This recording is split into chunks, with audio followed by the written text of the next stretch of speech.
Bem, boa noite. Eu sou a quebra-galho da casa, tá, gente? Quando a palestrante falta, normalmente sobra para Nelly. Não estou nem inspirada hoje, ninguém me avisou nada.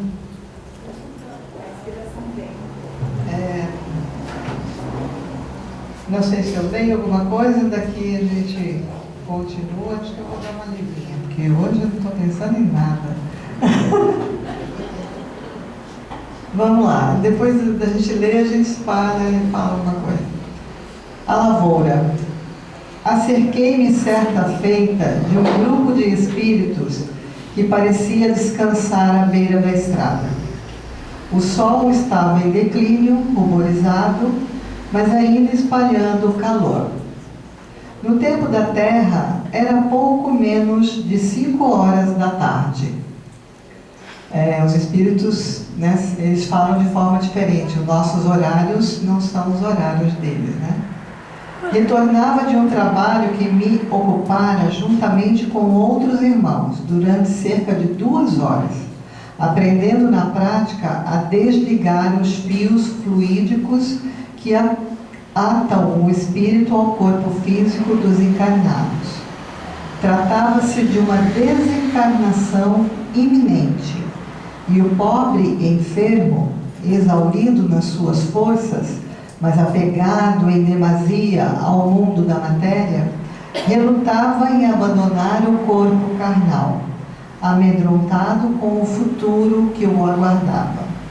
Depois do desenlace, em meio a choros e lamentações dos parentes, o desencarnado em profunda perturbação foi levado por companheiros abnegados para um local específico para se recuperar, em que seriam eliminados por processos eletromagnéticos os resíduos materiais aderidos ao seu perispírito. Concluída a tarefa, senti vontade de perambular, recordando os tempos da minha vida na Terra, contemplando a natureza, o pôr do sol e sentindo as primeiras aragens da tarde. Caminhando, meus pensamentos iam muito distantes. Foi quando encontrei aquele grupo de irmãos. Pareciam fatigados, as fisionomias estampando angústia, ansiedade, desespero. Aproximei-me. Parecia, entretanto, que não haviam notado a minha presença. Resolvi sentar-me e puxar a conversa. Boa tarde, amigos, disse sorrindo. Volvei os olhos para o meu lado. Um deles, em meio ao silêncio, respondeu-me sem entusiasmo. Boa tarde. Os amigos vão para onde? Bisbilhotei. Quem sabe vamos para o mesmo lugar? Não sabemos. Na verdade, parece que nós estamos perdidos. Retrucou o aflito que me respondera ao cumprimento. Perdidos? Mas então vocês não têm nenhum destino? Não sabemos, disse o outro. Nós trabalhávamos na lavoura. Desde o amanhecer, de repente, um barulho de tiros. E veio a escuridão. Acordamos longe do campo, no meio da estrada, sem ninguém por perto. Apontou para um lado no chão, mostrando-me as enxadas, as pás, carrinho de mão e regadores. Olha, moço, são as nossas ferramentas. Estão todas aí. O outro, mais ansioso, indagou. O senhor sabe o que aconteceu com a gente? Senti cravar-se em mim os olhares angustiados. Não era difícil adivinhar. É bastante comum no mundo espiritual o encontro com espíritos recém-desencarnados, que andam ao léu, desinformados, desconhecendo a própria situação. Bem, disse eu ao fim de algum tempo, vocês pensam que ainda estão vivos? A curiosidade fulgurou-lhe nos olhos cansados. O que ele está dizendo, seu moço? Que vocês, como eu, já morreram. Não são mais de carne e osso, são apenas espíritos. Espantados, não despregavam os olhos de mim. Espíritos? Perguntaram em coro. Vocês são agora almas do outro mundo. Uma aflição assumiu em forma de profunda angústia, medo, a fisionomia de cada um deles. Tentando acalmá-los, expliquei. Quando morre o nosso corpo físico, nós continuamos vivos, mas em espírito. Fiz uma pausa e acrescentei: é melhor vocês seguirem comigo. Conheço tudo por aqui. E vocês precisam aprender muita coisa para depois recomeçarem na lavoura. Na lavoura? Indagaram a uma voz. O senhor não disse que agora nós não somos mais gente? Gente de carne e osso, retruquei. Mas espírito não deixa de ser gente. E espírito trabalha? Todos dizem que quando a gente morre, a alma descansa. Pelo contrário, meus amigos, agora é que tudo vai começar. Mas não tenham medo, a lavoura daqui é diferente. Relutantes e algo desconfiados acabaram seguindo-me.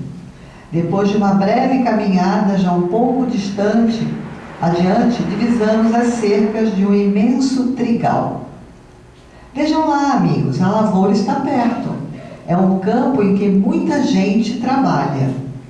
No horizonte, entre douradas espigas que ondulavam ao toque da brisa e esplendiam em focos de luz, viam-se centenas de vultos plantando e ceifando. Ouvia-se também, quase em surdina, uma melodia. O sol despedia-se. Logo as primeiras estrelas surgiram. Hoje vocês vão descansar da caminhada, disse a eles. Mas amanhã, logo que o dia surgir, iniciarão um novo trabalho. É preciso, porém, que entendo que será por pouco tempo, para que se adaptem às novas condições. Mais tarde irão para uma escola aprender muitas coisas que serão úteis para o futuro de todos vocês. Contemplando a plantação, mantinham-se em silêncio. Para despertá-los à nova realidade, arrematei. Vocês que eram simples e humildes lavradores, continuarão aqui a semear nos campos do Senhor. Serão os novos ceareiros. Agora descansem, meus amigos. Amanhã, juntem os seus instrumentos que o Cristo, o capataz do amor, aguarda-os. E assim que essa história nos passa realmente o que acontece com a maioria das pessoas, até espíritas. Chega do outro lado da vida, assim, numa hora em que estava dormindo, né? Desperta do outro lado da vida. E aí não se apercebe, aí começa a achar que está sonhando. Aí olha para um lado, olha para o outro, vê pessoas e acha que está sonhando. E aí começa a perceber que alguma coisa está diferente, estranha. Outros estão no hospital fazendo uma cirurgia. De repente se vê em um outro local. Olha, não é um hospital mais, é algum outro local que não é um hospital. Mas eu estava fazendo uma cirurgia? Como é que eu estou aqui? Estou fazendo o que aqui? Quem são essas pessoas? Muitas vezes eles do hospital são transferidos para um pronto-socorro. Só que eles percebem que tem diferença. Algumas pessoas que estão ali não estão reconhecendo como médicos dele, como enfermeiros que estavam ali à volta dele. Percebe alguma coisa estranha, mas não consegue entender que foram embora, que morreram, que desencarnaram. Muitos no acidente, né? Estão viajando, de repente o carro bate, mas eles acordam e pensam que estão vivos, né? Nem olham para o corpo, saem por ali pela estrada e o corpo está ali, ó, destruído, mas eles nem se apercebem. E eles saem caminhando. Saem caminhando, entram na dimensão, né, do astral e não conseguem entender o que aconteceu com eles. Eles estão machucados, eles percebem, né? Fica aquela marca de onde foi machucado, o perispírito machucado. Mas eles se acham vivos, porque não tem aquela orientação do estudo que mostra que estamos vivos sim, só que em outra dimensão, com outro tipo de corpo, um corpo muito mais fluídico do que matéria.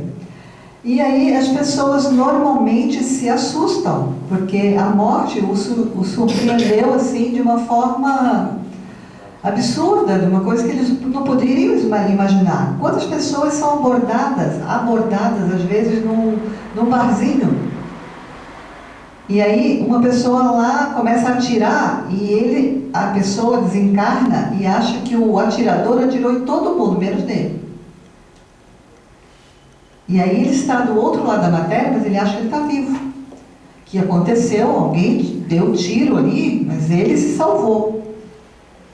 Ele não consegue ver a diferença que existe do plano da matéria para o plano espiritual. Muitos correm para casa, desencarnados correm para casa, porque pensam e estão lá. Porque lá é muito melhor, né, do que aqui. Aqui a gente tem que pegar ônibus, bicicleta, carro, a gente tem que pegar algum veículo, ou então ir a pé mesmo. Mas, do outro lado, é apenas pensar. Aqui a gente pensa, mas não sai do lugar. Lá não. Pensou, você se transporta para o lugar que você pensou. E o normal da pessoa que se vê num lugar que ele não reconhece é pensar no lar. Pensar na casa dele. Pensou na casa, ele está lá. Aí ele chega para a mãe, se é um rapaz, chega para a mãe e fala com a mãe. A mãe não responde. Ela não está enxergando ele. Ele está invisível para ela. E ele pensa que está visível. E aí ele fala, mãe, pois é, deu um tiroteio lá no bar que eu estava e tal, assim aconteceu, mas eu me salvei. E a mãe dele nem bola dá. E aí ele fica meio irritado. Aí ele vai, entra por outro cômodo lá, encontra a irmã, conversa com a irmã também não dá bola. E ele conversa com os familiares, falando do que aconteceu com, né, o pessoal lá, que morreram, né, pessoas que levaram tiro, mas ele se salvou, ele está ali, ó. E o pessoal familiar não reconhece, não escuta, não tem mediunidade de evidência, não tem mediunidade de audiência, de nada, e não percebe o espírito ali na casa. E aí ele fala e se acomoda. Muitas vezes o espírito se acomoda. Já que ninguém conversa com ele, ele vai ficar bravo com todo mundo. Mas ele vai ficar na casa, porque a casa é dele. Tá? Fica na casa. A mãe, muitas vezes, põe a mesa, ele se senta ali e pensa que está comendo. E aí, no outro dia seguinte, a mesma coisa, a mesma rotina. Só que os parentes começam a perceber, os familiares, que alguma coisa está estranha. O filho não voltou para casa. E alguma coisa no ambiente está diferente, está estranho. Eles sentem a energia do falecido. E aí, o que acontece? Se são pessoas que não têm uma religião, vão conversar com os vizinhos para se informar. Falam, em casa está um ambiente esquisito, uma coisa pesada, uma coisa assim que a gente sente que tem uma coisa, uma energia lá dentro que a gente não consegue entender. E o nosso filho também não apareceu mais, a gente não sabe o que aconteceu com ele. Aí procura e tal. Aí vem a descobrir que realmente o filho morreu. Aí mais se apavoram ainda. E qual é o caminho de uma pessoa, de uma família que acontece uma coisa dessa? Um familiar, de repente, desencarna, jovem, que ninguém espera. Todo mundo espera que o que desencarne seja o vovô, a vovó, a bisavó, a mãe que está bem velhinha, o pai, idoso. Nunca um jovem. E aí aquela família se desestrutura, fica de uma forma desequilibrada. É choro, acende vela, e nada disso vai consolar, nada disso vai espiritualizar o lar. Aí, resultado, essa família recebe de várias pessoas um auxílio no sentido assim, procura a casa espírita. Vê se lá vocês conseguem alguma ajuda. Porque se a pessoa tem um pouco de orientação, porque ele pode estar por aqui. E está procurando ajuda, e está procurando, né, preces. Façam preces, se a pessoa tem um pouco de noção, avisa. Façam preces para ele, auxilie, para que ele realmente consiga o caminho da luz. E aí as pessoas normalmente batem a uma casa espírita porque perderam um familiar. Na perda, ou financeira, ou uma perda familiar, normalmente o caminho é da casa espírita. Aí a casa espírita funciona como pronto-socorro, funciona como um local realmente de apoio. Chego aqui, só que eles acham assim, ó, meu filho morreu. Eu soube que meu filho morreu num tiroteio que teve no bar, assim, assado. E aí eu queria receber uma mensagem dele. Eles acham que aqui o correio funciona assim, todo dia, toda hora, né? É só chamar que eles respondem no momento. E não é que é assim que funciona, não funciona desse jeito. Uma criaturinha que foi pega de repente, né, com, sei lá, 20 anos de idade, numa morte assim precoce, ela não tem nem noção que ela pode algum dia passar uma mensagem para os pais, para a família. Está totalmente sem orientação. Era uma criaturinha que vivia numa família sem religião. Agora pensa, o que esse espírito faz lá no mundo espiritual? Ele fica procurando alguém que dê apoio a ele. Ele fica em desespero. Quando ele sai do lar dele, ele se vê, né, no mundo da dimensão que ele está. E encontra, muitas vezes, os obsessores da própria família. Encontra ali assim, ó, um monte de espíritos que ele agora é e enxerga muito mais fácil, porque estão na mesma dimensão. E aí, muitas vezes, ele se apavora. Aquele pessoal todo que está na casa dele, que não é encarnado, está lá na casa dele, muitas vezes o buscam. Falam, ó, você já foi, cara. Você tem que seguir a gente. Tem que ir para os lugares que a gente vai. E aí, se ele é um desavisado, não tem prece, não tem nada no coração, o que acontece com essa criatura? Ele vai seguir essas pessoas, que também não têm o que orientá-lo. Não tem, porque são espíritos das sombras, que estão assim, vagando. E de repente entraram naquele lar, porque ali, de repente, o pai bebe, a mãe fuma desgragadamente, o palavrão dentro do lar, assim, é desregrado. Então eles entraram naquele lar e se sentiram à vontade, ficaram por ali. Só que o desencarnado hoje, menino, rapaz, os enxerga e segue essas pessoas. Então, muitas vezes, por ignorância, um espírito recém-desencarnado vai dar um vale, o vale do vício, onde esses espíritos estão por ali e vão e voltam, porque pensa, está no lar, pensa, está no vale. E aí esses espíritos levam esse desencarnado para esse local. Pensa como ele se sente. Por isso a importância do Evangelho no lar. Por isso a importância do pai e da mãe e a prece com os filhos. Por isso a importância da religião, da religiosidade. Porque o desencarne, ele é para todos nós. Pode chegar para qualquer um da família em qualquer momento. A gente sabe que não tem assim um momento que você fala, não, agora é o meu tempo de desencarnar. Ninguém sabe o dia e nem a hora, porque senão morreria antes. Então, nós todos, que estamos numa casa espírita, nós temos a obrigação de instituir o Evangelho no lar, para chamar os filhos para perto, para que eles tenham uma noção de que podem morrer a qualquer momento. Pode ter uma morte súbita, não tem nenhuma doença e de repente parte. Nós temos na nossa família um rapaz que faleceu aos 40 anos de idade. Ele era o caçula da turma lá da minha cunhada, casada com meu irmão. Todos mais velhos e ele era o caçula. A mãe desencarnou e ele, assim, um ano depois, dormindo, desencarnou. 40 anos de idade sem ter nenhuma doença. Nenhuma doença. Isso pode acontecer para qualquer pessoa. Por isso que a gente fala assim, a gente tem que estar preparado todo dia, toda hora, a qualquer momento. E como que a gente se prepara? Aprendendo que o mundo da matéria é de um jeito, o mundo espiritual é de outro. E esse de outro, o que é? A gente procurar, na hora que percebeu que desencarnou, A primeira coisa é fazer uma prece. Percebeu que a coisa mudou, que o ambiente mudou? Eu acho que eu desencanei. Se belisca, assopra no espelho. Se não saiu bafinho no espelho, você foi mesmo. Aí, resultado. Normalmente vem um mentor, né? O teu mentor, normalmente ele vem, olha, cara, aconteceu.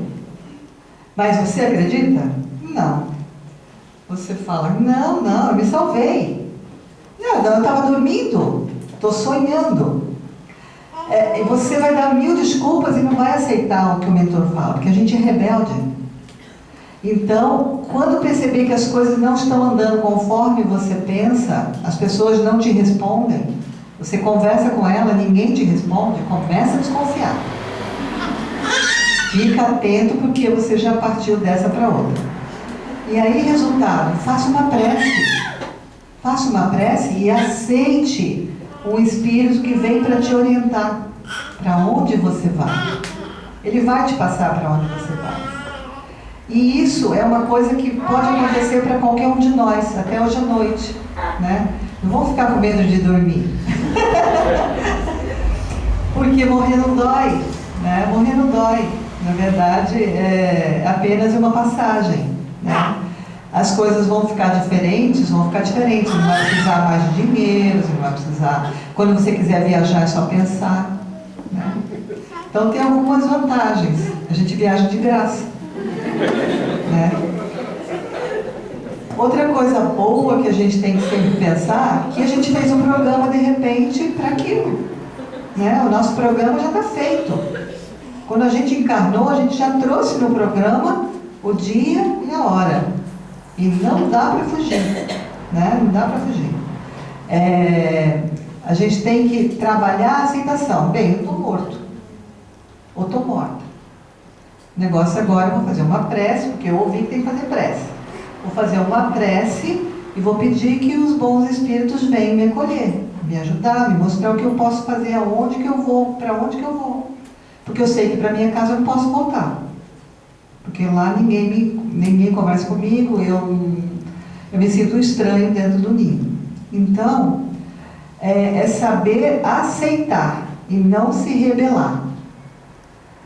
Voltar lá para o local onde aconteceu também não é uma boa, né? Vai reviver de novo o que aconteceu contigo.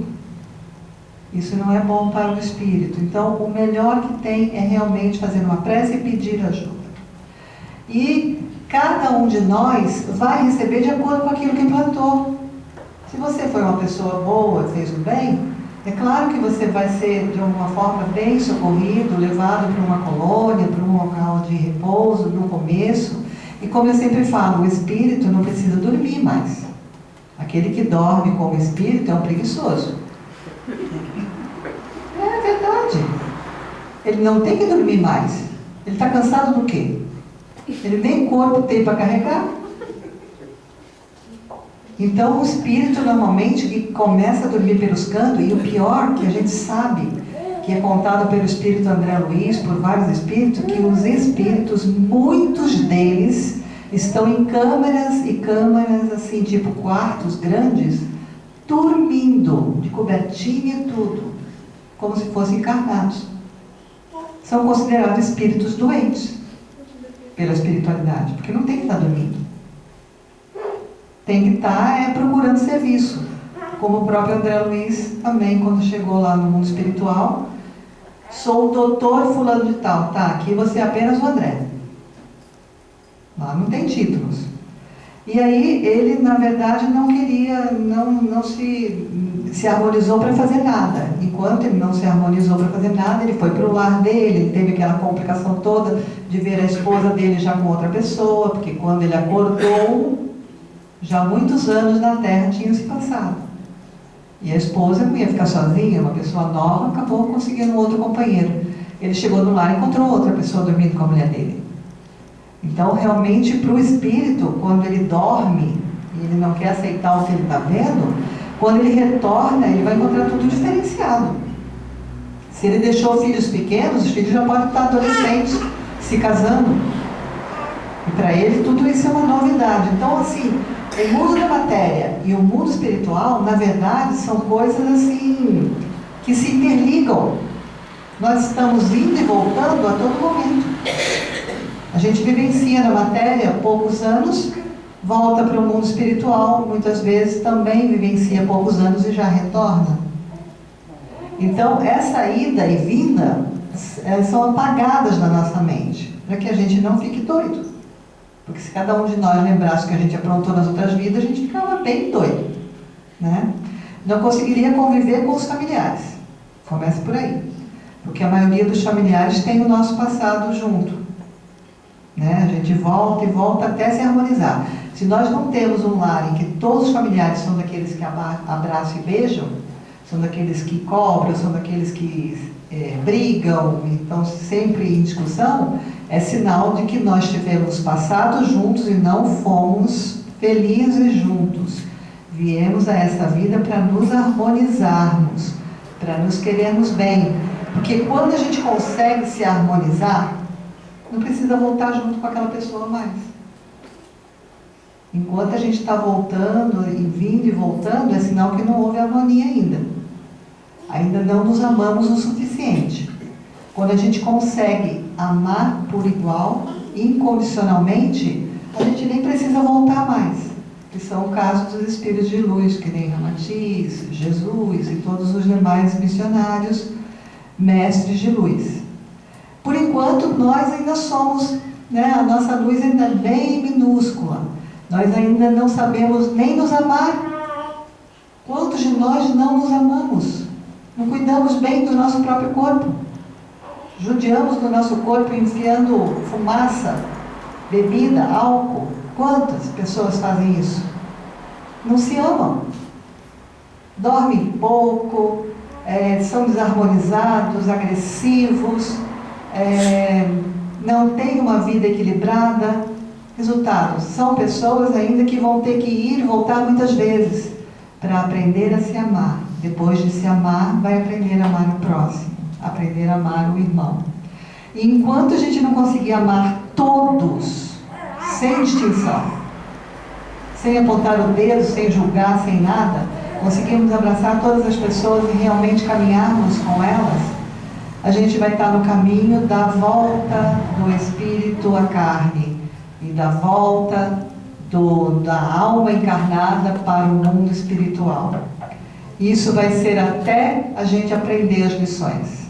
E as lições, elas nunca terminam, nunca.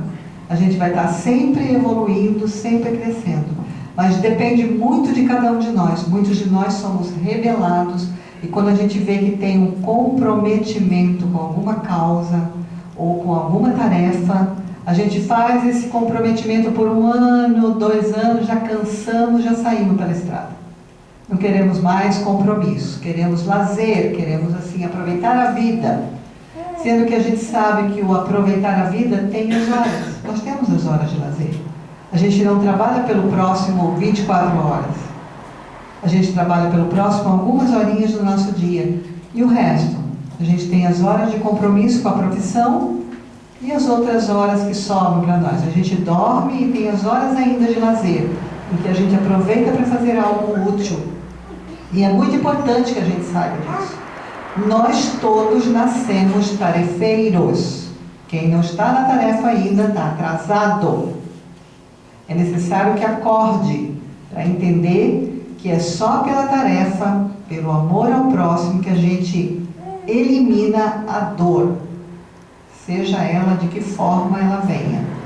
Para eliminar a dor, seja física, emocional, espiritual, só pelo amor. A gente consegue equilibrar os erros do passado. Gente, eu não preparei nada, foi uma palestra de improviso, me desculpem, na verdade eu não estava nem inspirada nem nada, mas acredito que pelo menos algumas coisas vocês aprenderam com relação à nossa vida futura, né? A nossa vida espiritual. E que vocês possam ter uma ótima noite de sono, sem medos, façam a sua prece e entreguem-se para Deus, porque Deus é o melhor Pai do mundo, tá certo? Muito obrigada a vocês todos. por vocês estarem aqui, porque assim eu tive uma tarefa a mais para realizar. Muito obrigada.